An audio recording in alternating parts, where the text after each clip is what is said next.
ყველაფერი დაიწყო, რომ საქართველოს პარლამენტის წევრმა ვაკო თურნავამ განაცხადა, რომ საქართველოში ვიზა და მასტერკარდის ალტერნატივაც უნდა შეიქმნას. მისი თქმით, მეტი ალტერნატივის არსებობა ქვეყანაში უკეთესია და გამოიწვევს სერვისების გაიაფებას. ამავდროულად, მისივე თქმით, ღია ბანკინგის შემოტანა ბაზარზე გაზრდის კონკურენციას.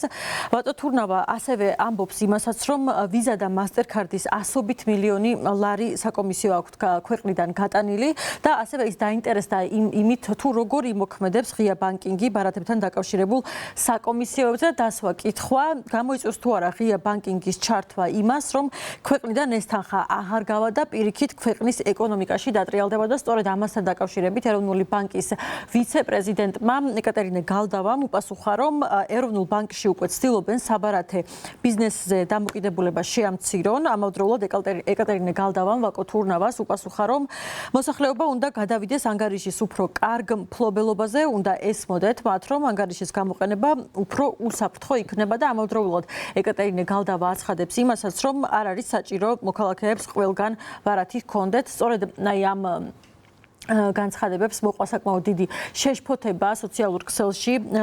მოქალაქეები აცხადებდნენ, რომ ეს სავარაუდოდ შეიძლება ნიშნავდეს იმას, რომ ქვეყანაში შექმნილი ვითარებიდან გამომდინარე ქართული ოცნება ცდილობს, რომ სანქციებს თავი აარიზოს, სანქციებისთვის ემზადებიან და სწორედ ამიტომ სურთ, რომ ვიზა და მასტერკარდის ალტერნატივაც შემოიღონ და მაგალითად თავისუფალი ბიზნესების პლატფორმის დამფუძნებელი გიორგი ჩუგოშვილი აქვეყნებს საკმაოდ ვრცელ განმარტებას ამ საკითხთან დაკავშირებით და ის ამბობს, რომ რუსეთში სანქციების გამო ვიზა და მასტერკარდი არ მუშაობს, რუსეთში მუშაობს მირი, რომელიც მხოლოდ რუსულ რუბლზე მუშაობს. მე წაგიკითხავთ მისი განცხადებიდან ნაწყვეტს. რუსეთის ცენტრალურმა ბანკმა და ხელისუფლებამ ადგილობრივ საბარათე სისტემაზე გადაწყობა დაიწყო 2014 წლის შემდეგ, როდესაც ყირიმის ანექსია მოახდინეს და სანქციები დაიწყო.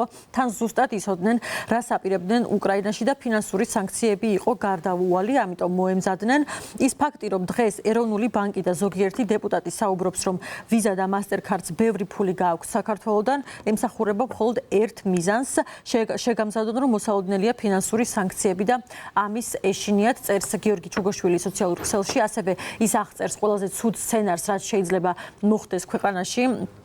ამის შემდეგ და ის წერს, რომ ქვეყანას შეიძლება დაუწესდეს ფინანსური სანქციები, შემდეგ იზღუდება წვდომა SWIFT-ზე, იზღუდება წვდომა ვიზასა და მასტერკარდზე და ასევე სხვა სერვისებზე, იქნება ქართული ბარათები, შეიქმნება ეროვნული ბანკის შვილობილი კომპანია, რომელიც მხოლოდ ლარს გაატარებს და შემდეგ უკვე საქართველოს მოქალაქეებს არ ექნებათ საშუალება, რომ იყიდონ მაგალითად Amazon-ისგან, Netflix-ისგან, Spotify-ისგან და ასე შემდეგ და ის ასევე აცხადებს, რომ ამის შემდეგ ქვეყანას შეიძლება უქმნეს უვიზო მიმოსვლა და შეიძლება საბოლოოდ ქვეყანა აღმოჩნდეს დანგრეული ეკონომიკით და ვიზების გარეშე. გიორგი ჩუგოშვილის ამ პოსტს აქვს 1500-ზე მეტი გაზიარება ამ დროისთვის და მოქალაქეები გამოთქვამენ შეშფოთებას. ისინი აცხადებენ, რომ შეიძლება მოხდეს ფინანსური იზოლაცია. არაერთი მოქალაქე წერს სოციალურ ქსელში და ამ ყველაფერს პარალელს ავლებენ და უწოდებენ საბჭოთა კავშირში დაბრუნებას და არაერთი მომხმარებელი ამავდროულად წერს იმასაც, რომ